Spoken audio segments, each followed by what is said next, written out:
ಎಲ್ಲರಿಗೂ ನಮಸ್ಕಾರ. ಕರ್ನಾಟಕ ನಮ್ಮೆಲ್ಲರ ನಾಡು. ಕರ್ನಾಟಕ ಕೇವಲ ಹೆಸರಲ್ಲ, ಅದು ವೈಶಿಷ್ಟ್ಯಗಳ ಬೀಡು. ಭೌಗೋಳಿಕ ವೈವಿಧ್ಯತೆ, ಸಮೃದ್ಧ ಇತಿಹಾಸ, ಸಾಂಸ್ಕೃತಿಕ ವೈಭವ, ಭಾಷಾ ಸಂಪತ್ತು, ವೈವಿಧ್ಯಮಯ ಆಹಾರ ಪದ್ಧತಿಗಳು, ವೈಜ್ಞಾನಿಕ ಹಾಗೂ ತಂತ್ರಜ್ಞಾನ ಕ್ಷೇತ್ರಗಳನ್ನ ಹೊಂದಿದಂತ ಕರ್ನಾಟಕ ಪ್ರಾಕೃತಿಕ ವಿಸ್ಮಯಗಳನ್ನ ಹೊಂದಿದೆ. ಕಲೆ ಸಾಹಿತ್ಯಗಳಲ್ಲಿ ಅದ್ಭುತವಾದಂತಹ ಸಾಧನೆಯನ್ನ ಮಾಡಿ ಭಾರತದ ಎಲ್ಲ ರಾಜ್ಯಗಳಿಗಿಂತ ಅತ್ಯಂತ ವಿಶಿಷ್ಟವಾಗಿದೆ. ಇಂಥ ಒಂದು ಕರ್ನಾಟಕವನ್ನ ನಾವು ಕರ್ನಾಟಕ ಅಂತ ಯಾಕೆ ಕರಿತೀವಿ? ಇದು ನಮ್ಮೆಲ್ಲರ ಮುಂದೆ ಇರುವ ಪ್ರಶ್ನೆ. ಏಕೆ ಅಂತ ತಿಳಿದುಕೊಳ್ಳೋಣ. ಕರ್ನಾಟಕ ಅನ್ನೋ ಪದ ಕರು ಮತ್ತು ನಾಡು ಎಂಬ ಪದಗಳಿಂದ ಬಂದಿದ್ದು. ಕರು ಅಂದರೆ ಕಪ್ಪು, ನಾಡು ಅಂದರೆ ಪ್ರದೇಶ ಅಥವಾ ನೆಲ. ಇದಕ್ಕೆ ಸರಿಯಾದ ಅರ್ಥ ಏನಪ್ಪಾ ಅಂದ್ರೆ ಕರಿಯ ಮಣ್ಣಿನ ನಾಡು. ಇದರ ಐತಿಹಾಸಿಕ ಹಿನ್ನೆಲೆಯನ್ನ ನಾವು ನೋಡಿದಾಗ ಕರು ಪ್ಲಸ್ ನಾಡು ಕರುನಾಡು. ಕರು ಅಂದರೆ ಕಪ್ಪು ಅಥವಾ ಗಾಢ ಕರಿಯ ಮಣ್ಣು ಎಂದರ್ಥ. ನಾಡು ಅಂದರೆ ಪ್ರದೇಶ.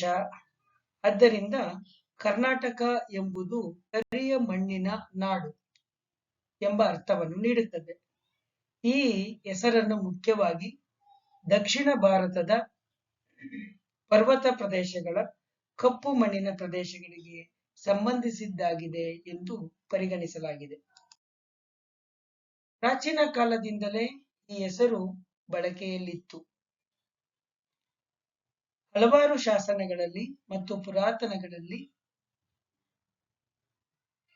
ಕರ್ನಾಟಕ ಎಂಬ ಹೆಸರು ಉಲ್ಲೇಖವಾಗಿದೆ.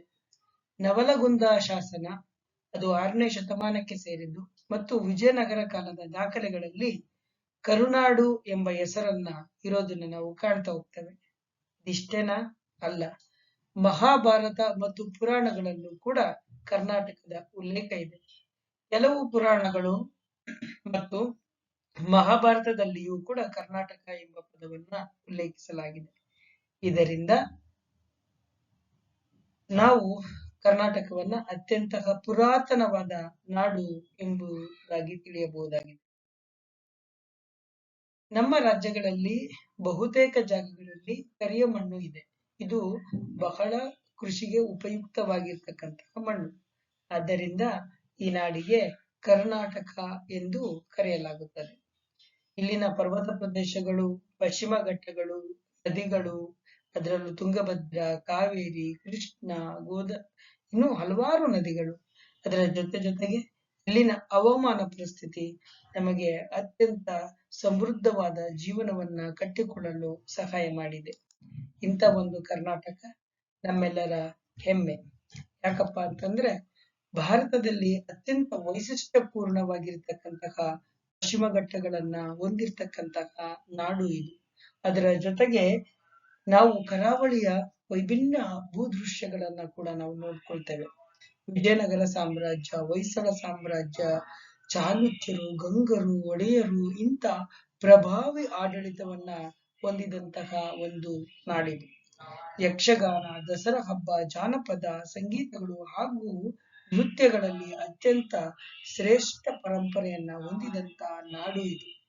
ಅದರ ಜೊತೆಗೆ ಭಾಷೆಯಂತೂ ಬಹಳ ಪ್ರಾಮುಖ್ಯವಾದಂಥದ್ದು. ತುಳು, ಕೊಂಕಣಿ, ಉರ್ದು, ಕೋಟ, ಲಂಬಾಣಿ ಇಂಥ ಅನೇಕ ಪ್ರಾದೇಶಿಕ ಭಾಷೆಗಳು ಬಳಕೆಯಲ್ಲಿವೆ. ಅದರಲ್ಲೂ ಕರ್ನಾಟಕದ ಆಹಾರ ಪದ್ಧತಿ ಅಂತೂ ತುಂಬಾನೇ ಪ್ರಮುಖವಾದದ್ದು. ಬಿಸಿಬೇಳೆ ಬಾತು, ರಾಗಿ ಮುದ್ದೆ, ನೀರ್ ದೋಸೆ, ಉಪ್ಪಿಟ್ಟು, ಮೈಸೂರು ಪಾಕು ಇತ್ಯಾದಿ ಅನೇಕ ವೈಶಿಷ್ಟ್ಯ ಖಾದ್ಯಗಳು ಕರ್ನಾಟಕದಲ್ಲಿ ಸಿಗುತ್ತೆ. ವೈಜ್ಞಾನಿಕ ತಂತ್ರಜ್ಞಾನಕ್ಕಂತೂ ಬೆಂಗಳೂರು ತುಂಬಾನೇ ಪ್ರಸಿದ್ಧಿ. ಭಾರತದ ಸಿಲಿಕಾನ್ ಸಿಟಿ ಅಂತ ಹೇಳಿ ಕರೆಯಲಾಗಿದೆ. ಅದರಲ್ಲೂ ಶಿಕ್ಷಣ ಸಂಸ್ಥೆಗಳು, ಭಾರತೀಯ ವಿಜ್ಞಾನ ಸಂಸ್ಥೆ, ಇಂಡಿಯನ್ ಇನ್ಸ್ಟಿಟ್ಯೂಟ್ ಆಫ್ ಮ್ಯಾನೇಜ್ಮೆಂಟ್, ಹೀಗೆ ಅನೇಕ ಗಣ್ಯ ಶಿಕ್ಷಣ ಸಂಸ್ಥೆಗಳು ಭಾರತದಲ್ಲಿವೆ. ಇನ್ನ ಜ್ಞಾನಪೀಠ ಪ್ರಶಸ್ತಿಗಳು ಬಂದ್ರೆ 3 ಜ್ಞಾನಪೀಠ ಪ್ರಶಸ್ತಿಗಳು ಕರ್ನಾಟಕಕ್ಕೆ ಬಂದಿದೆ. ಅಂತ ಸಾಹಿತ್ಯ ದಿಗ್ಗಜರನ್ನ ಹೊಂದಿದಂತಹ ನಾಡು ಇದು. ಕೃಷಿ, ಕೈಗಾರಿಕೆ, ಮಾಹಿತಿ ತಂತ್ರಜ್ಞಾನ, ಪ್ರವಾಸೋದ್ಯಮ ಎಲ್ಲವೂ ಕೂಡ ಬೆಳೆದಿರ್ತಕ್ಕಂತಹ ಅಪೂರ್ವವಾಗಿರ್ತಕ್ಕಂತಹ ನಾಡು ಅಂತೇಳಿ ಹೇಳಿದ್ರೆ ತಪ್ಪಾಗಲಾರದು. ನಮ್ಮ ಕರ್ನಾಟಕ ಇದು ನಮ್ಮ ಹೆಮ್ಮೆ ಮತ್ತು ಗೌರವ. ಧನ್ಯವಾದಗಳು.